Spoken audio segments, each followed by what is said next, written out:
to communism. I'm from Cuba. And the reason why I'm doing what I'm doing, Bear Witness Central, is because I don't want this country to become socialist or communist or Islamic. Thank you. So,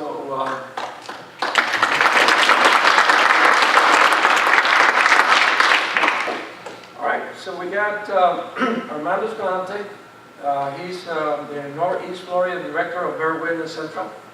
And Armando has been active advocating our nation's founding, speaking and teaching on the evils of socialism, communism, globalization, and outspoken opponent of common core. As a Christian and Bible teacher for over 18 years, he has been active in bringing awareness of subversive ideologies and how much of an impact they have had and continue to have on American culture. Armando?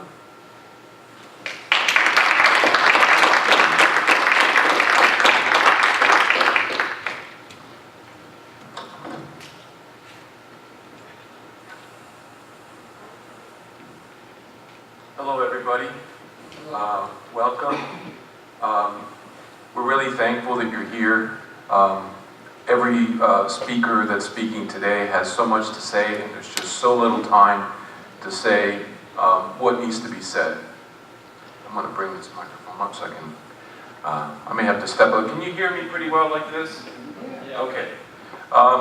This presentation is going to be, I would say, probably a little upstream. It's on sustainable development, but one of the things that's important to understand about sustainable development is that it is not what it appears.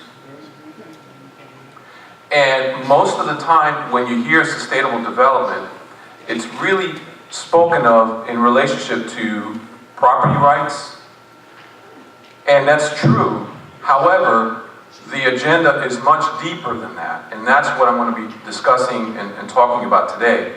I have a lot to say and so little time, so I'm going to be moving fast, and if you can keep up with me, I'd appreciate it. There's a lot of things that I'm going to be showing, particularly from the words of the architects of sustainable development themselves and those that promote it.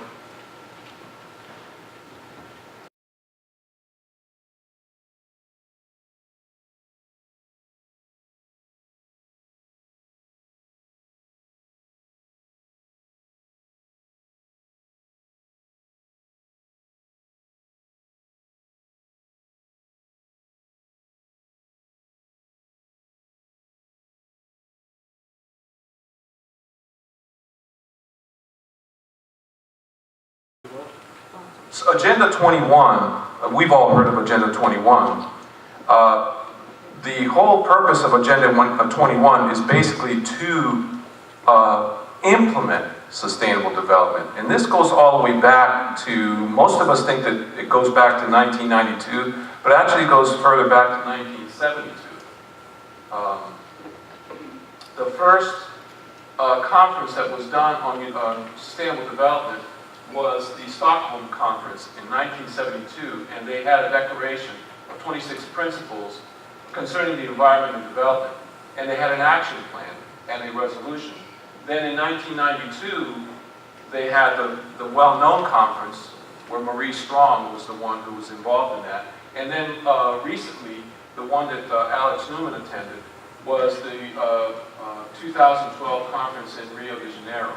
So you see that this goes all the way back, and it goes further back even to the 60s and 50s.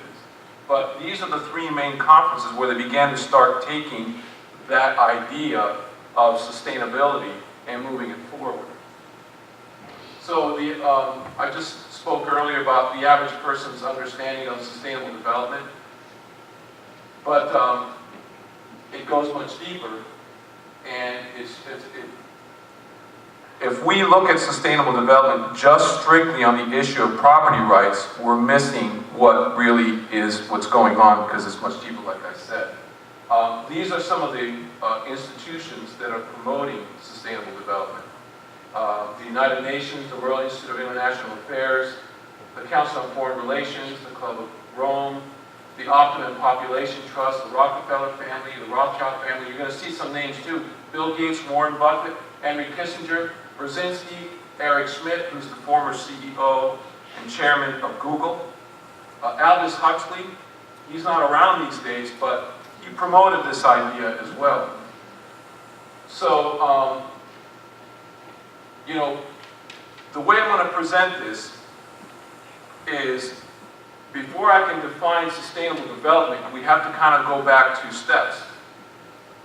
We first have to understand what the human development is, and then before we can do that, we have to understand what the human development post-2015 agenda, which is a 2030 agenda. So you kind of have to go there because the agenda, the post-2015 agenda, is to implement the MDGs and the SDGs, which are the Millennial Development Goals, and the Sustainable Development Goals. There's 2. So when you go back and you see human development post-2015 agenda, it begs the question, what is human development? And human development, according to Dr. Salim Jahan, who's the director of the Human Development Reports Office in the United Nations, he defines it this way. This is not some low-level person in the United Nations. This is a very high-level individual. He said that human development is the process of enriching human choices. Okay? Human choices. All right?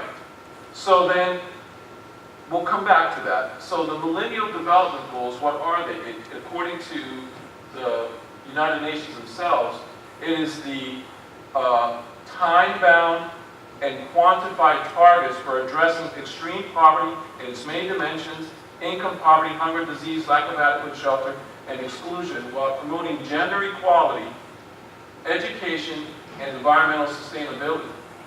They are all basic human rights, the right of each person on the planet to health, education, shelter, and security. And then Wikipedia defines it this way. There are the 8 international development goals that were established following the Millennial Summit of the United Nations in 2000. And following the adoption of the United Nations Millennium Declaration, and there were 189 nation states that were a part of that, the United States being one of them. And these are the goals, these are the Millennial Development Goals by which the Sustainable Development Goals are based on. Now I'm going to come back to human development because it's related to that. So these are the goals: to eradicate extreme poverty and hunger, to achieve universal primary education, to promote gender equality, to reduce child mortality, to improve maternal health, combat AIDS, malaria, and other diseases, ensure environmental sustainability, and develop a global partnership for development. So when you look at these goals, they look pretty benign. But they go much deeper. Because what's important to understand about these goals is the philosophy that drives it. And that's the main theme of what I'm talking about today. Because you have to go all the way back to this book right here, called An Essay on the Principles of Population, okay? Written by Thomas Robert Malthus. And in his essay, he argued that population multiplies geometrically and food arithmetically. So in other words, what he was saying was that as the food supply increases on a straight line, the population increases exponentially. So at some point, they cross, and then the population outdoes the food supply. That was the whole basic premise by which Malthus argued his case. And he put it in that book. And he also wrote this. He said, "Must it not then be acknowledged by an attentive examiner of the histories of mankind that at every age and in every state in which man has existed, or does now exist, that the increase of population is necessarily limited by the means of subsistence, that population does invariably increase when the means of subsistence increase, and that the superior power of population is repressed, and the actual population kept equal to the means of subsistence by misery or vice." What he's saying basically is that he argued that the more people there are, that if there's more people than there is a food supply, there's going to be starvation, there's going to be evil in the world, there's going to be war, there's going to be all these different things that we see today. And he's making the claim that it's because we have too many people. And when you look at the definition of sustainable development, according to the Institute for Sustainable Development, this is their definition.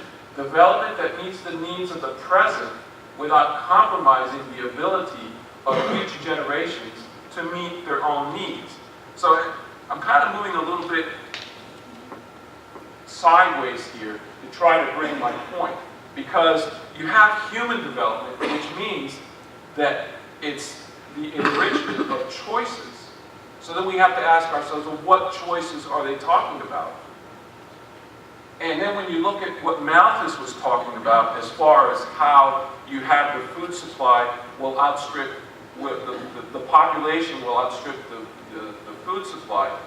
Now when you start looking at the definition of sustainable development, we start seeing that they're already in double talk speaking about this idea that we have to create a world that does not outstrip its own ability to sustain itself. And here's another definition of sustainable development. It's the process for meeting human development goals. That's why I went and defined human development, because the human development goals is significant because they're talking about choices. So when you deal with sustainable development, the whole goal of what they're trying to achieve in convincing us to be sustainable is that there's choices that have to be made, and I'll get into more of this here. Human development is the process of enriching human choices, knowledge and skills, long and healthy lives, decent standard of living, and human rights. So when you hear all the talk on sustainability, these are the four main things that are pretty much underpinning all their ideas. They want us to begin to start choosing to go in this way. Now, the Brundtland Report says this: sustainable global development. See, as we progress here, you start to see that now it becomes a global thing. Sustainable global development requires that those who are more affluent adopt lifestyles within the planet's ecological means, in the use of energy, for example.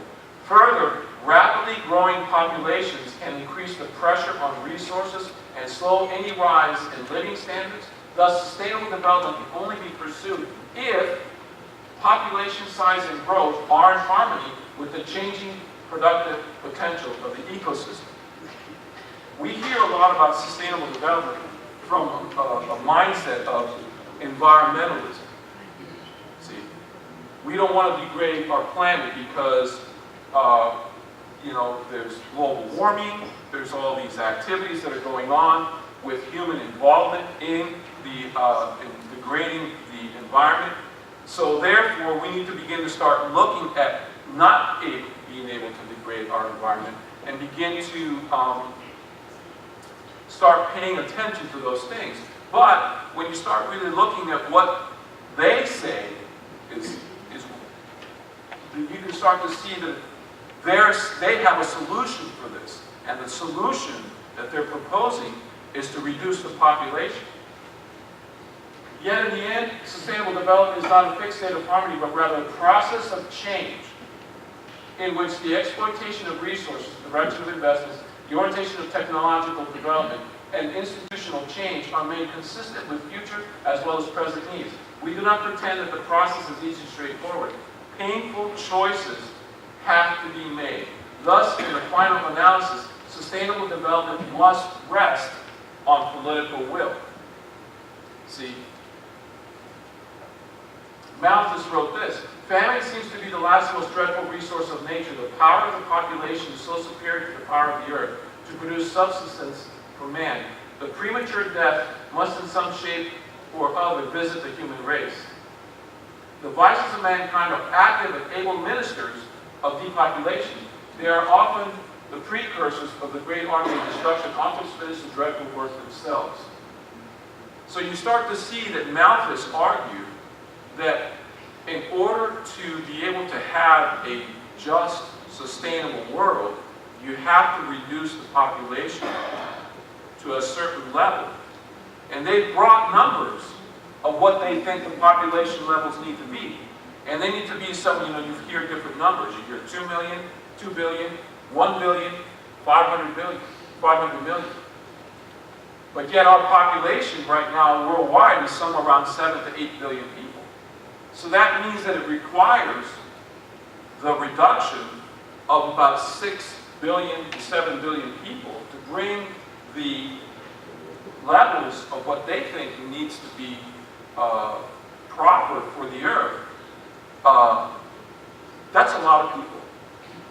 See?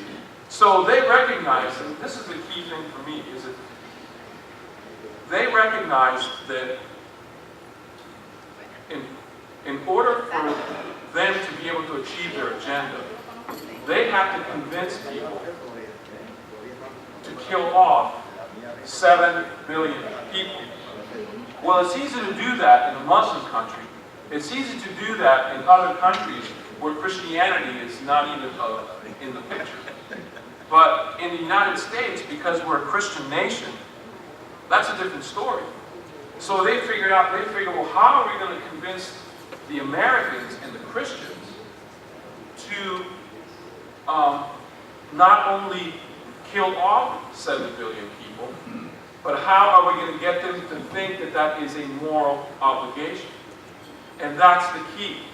And that's what sustainable development is really doing, because what they're doing is they want to take and train us to believe that the earth is more important than humanity. And this is being taught on an elementary level. And you see it all over UNESCO, as Alex has pointed out earlier. You see that they are intending to convert our children to think in those terms, and it's an agenda that's being applied today, not for today, but for 20 or 30 years from now. See? And that's what the post-2015 agenda is all about, which is the Agenda 2030. They're basically the same thing. Now, this is something, well, I'm going to skip this, because I really want to get to the quotes of some of the people here. But I want to give you a couple of quotes of what Malthus' thinking was. Because the way that Malthus thinks, or thought, back in the 1800s, is the way that the radical environmentalists think today. They based all their ideas on sustainability and the environment on Malthus. And this is one of the things he said. He said, a man who is born into a world already possessed, if he cannot get subsistence from his parents on whom he has a just demand, and if the society does not want his labor, has no claim of right to the smallest portion of food, and in fact has no business to be where he is. So in other words, if he doesn't belong here, he has no business being here. Malthus argued that there's two types of checks to hold the population within its resource limits. One was positive checks and the other one was negative, or preventative checks. So the positive checks were to raise the death rate, and the preventative checks was to lower the birth rate. Positive checks include hunger, disease, and war. Preventative checks, abortion, birth control, prostitution, postponement of marriage, and celibacy. So see, these are the things that they're really trying to get us to embrace so that they can get their agenda further on. This is from the UNESCO website. Our common future reported on many of the global realities explored in Module 1 and recommended urgent action on 8 key issues to ensure that development was sustainable, that it would satisfy the needs of the present without compromising the ability of future generations to meet their own needs. These 8 issues were, and this is what UNESCO has said, needs to be taught to every child worldwide. industry, food security, species and ecosystems, the urban challenge, managing the commons, energy, conflict, and environmental degradation. These are supposed to be elements within curriculum. Here's the Sustainable Development Graph. And these three issues, social, environmental, and economic, these are what they call entry points. So you can, most of what we've seen in the last 20 years with sustainability is the environmental entry point and the economic entry point. That's why you see, because one of the elements of sustainable development is the development. See, because Malthus looked at it this way. He said, if you have 10 people, if you have 5 loaves of bread and 10 people, Malthus argued, well, you get rid of 5 people. So then that way everybody has a loaf of bread. Christians argue that if you have 10 people and 5 loaves of bread, you make 5 more loaves of bread. Amen. See? So that means that the idea behind sustainable development is completely antithetical to Christianity. So now what they're doing is they're beginning to start coming in through the social entry point. That's what we're beginning to see now. So I'm going to start pointing out some of the quotes, and we got to go back to John Holden in his book. And John Holden argued that that the population is reaching catastrophic levels, and immediate action needs to be taken before the planet's resources are depleted. And here are some of the quotes from his book. In today's world, however, the number of children in the family is a matter of profound public concern. The law regulates other highly personal matters. For example, no one may lawfully have more than one spouse at a time. Why should the law not be able to prevent a person from having more than 2 children? Involuntary fertility control. This is in his book. And this was written back in the 70s. A program of sterilizing women after the second or third child, despite the relatively greater difficulty of the operation of the second, might be easier to implement than trying to sterilize men. The development of a long-term sterilizing capsule that could be implanted under the skin and be removed when pregnancy is desired opens up the additional possibilities for coercive fertility control. And we already see that happening right now because about 2 years ago, Bill Gates went to MIT and he asked the scientists there, can we create a chip that could be implanted in the arm that could be controlled by remote, that releases chemicals to sterilize or for fertility? And the MIT people said, yes, we can do that. And he put, I think it was like $11 million right into that research, and it's been going on ever since. And John Holden is currently the senior advisor to President Barack Obama on science and technology. The Rockefeller Brothers Fund, this is their mission statement. The Rockefeller Brothers Fund advances social change that could contribute to a more just, sustainable, and peaceful world. So the Rockefellers are the largest funders of the depopulation movement in the world.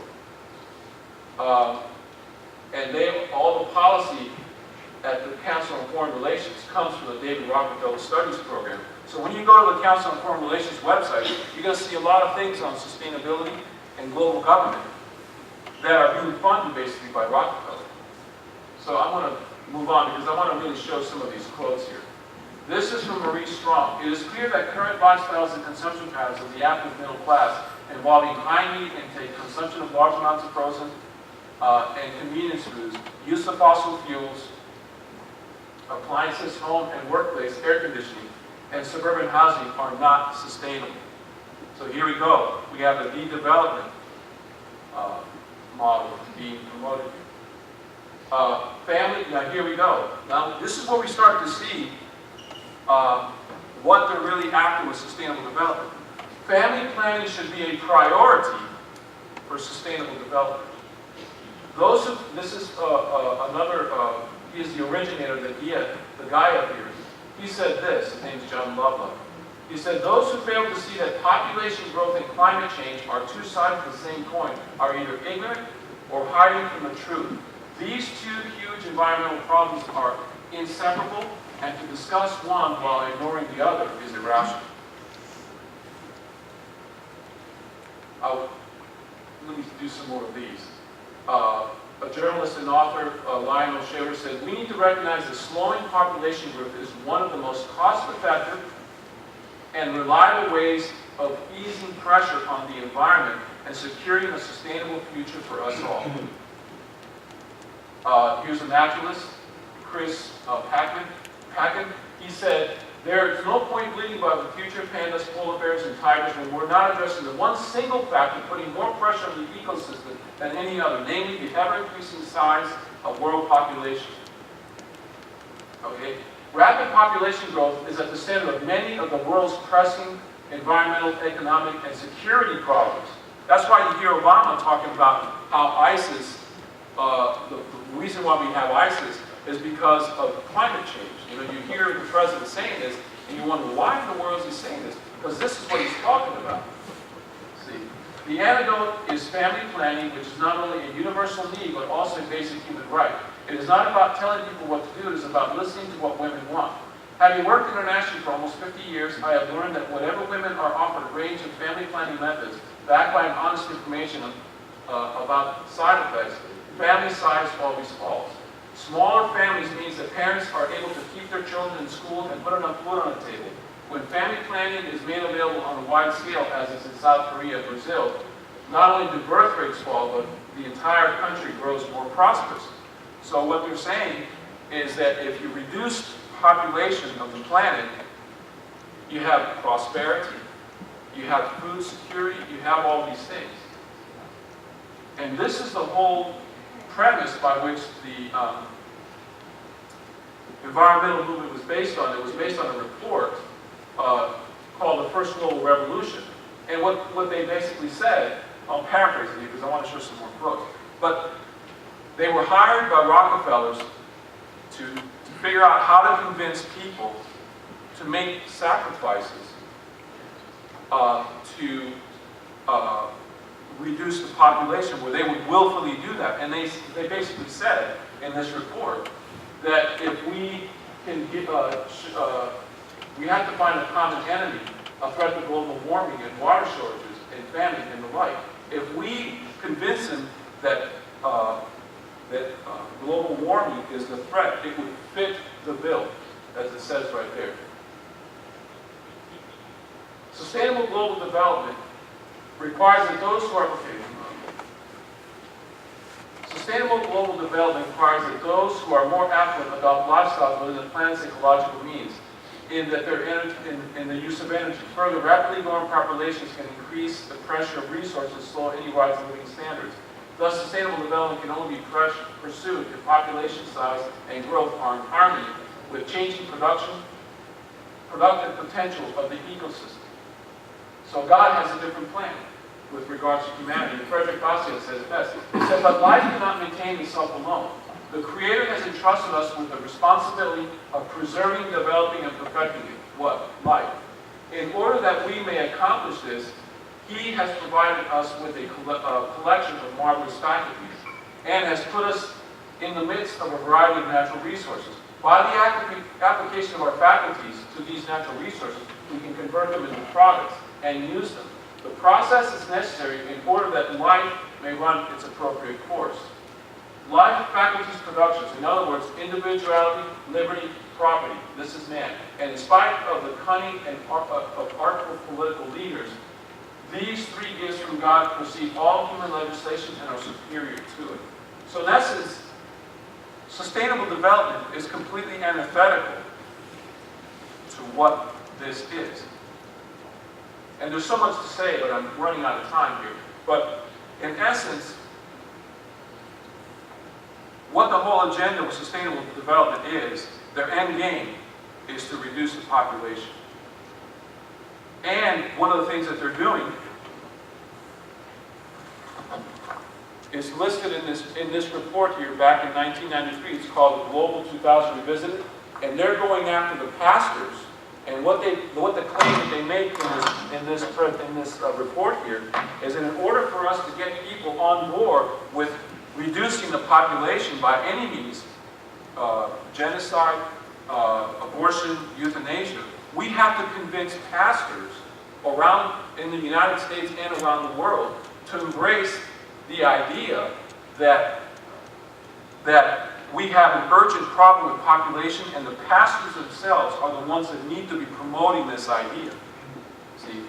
So it's a very dangerous thing that we're dealing with here, and there's so much to say. This is like an hour-and-a-half presentation, but I had to kind of move on really quickly here. But in essence, they're coming after the churches, and you're going to be hearing a lot of this idea of that the earth, God created the earth, and He made, for example, this is one idea. God created the earth and made man a steward of the earth.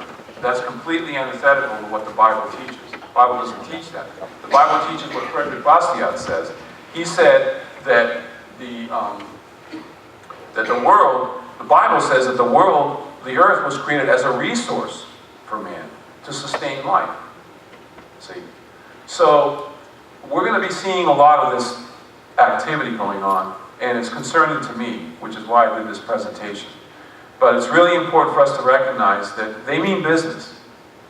They're very serious, they're very open about it, and they're hell-bent, no better way to say this, but they're hell-bent on making sure that they can reduce the population by at least 7 billion people. That's what they're after, and we have to watch out for that. So, thank you very much.